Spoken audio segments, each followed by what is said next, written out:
มาหอดแล้วพี่น้องมาหอดแล้วมาหอดจุดหอดบอลน่ะ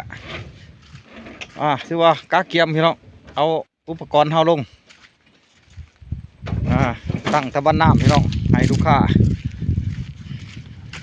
อยู่ทางบ้านยังน่ะน้องยังเกาะเขาเอิญนี่บ้านน้ำตัวถวยน้ำตัวเด้อพี่น้องเด้อไปทำเด้บางก่อน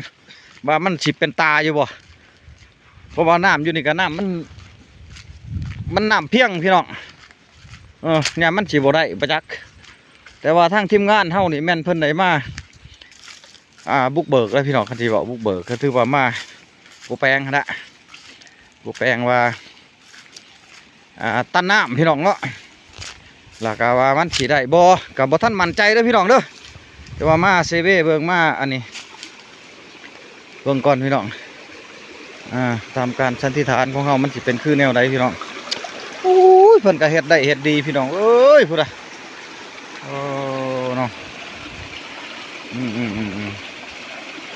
คือว่าอยู่ในการเฮ็ดของเพิ่นนี่นะพี่น้องเฮามาสังเกตเบิ่งเนาะ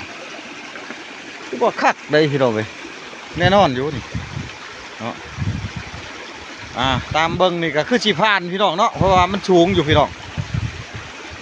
สูงก็สิประมาณ1 เมตรนี่ละเนาะมันขึ้นมา1 เมตรพี่น้องเด้อพี่น้องเด้อเอามาให้เบิ่งพี่น้องนะครับไปติดตามกันพี่น้องว่าเป็นตันมากนี่ขึ้น1 เมตรนี่น้ำขึ้น1 เมตรนี่ลาที่ส่งเขาปั๊มนี่มันสิทำงานได้บ่เนาะมันต่ำจังสิพี่น้องแล้วก็เฮาก็มาลุ้นกันเนาะพี่น้องเนาะจะได้ก็ขอฝากติดตามเบิ่งติดตามส้มเด้อพี่น้องเด้อในคลิปต่อไปอีกพี่น้องเนาะเพราะว่าทีมงานเฮาก็กำลังเอาอุปกรณ์เครื่องมือลงมานี่ก็ลงมาแล้วนี่ท่อนี่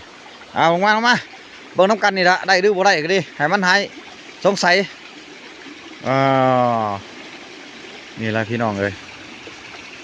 เบิ่งกันพี่น้องขอบใจหลายเด้อพี่น้องเด้อติดตามชมต่อไปพี่น้องคลิปต่อไปยังมีหลาย EP เด้อพี่น้องเด้ออยู่จุดบ้านห้วยน้ำตรวจเด้อมื้อนี้ก่อนอยู่บ้านน้องหินพี่น้องมื้อนี้มาบ้านน้ำตรวจอีกขอบใจ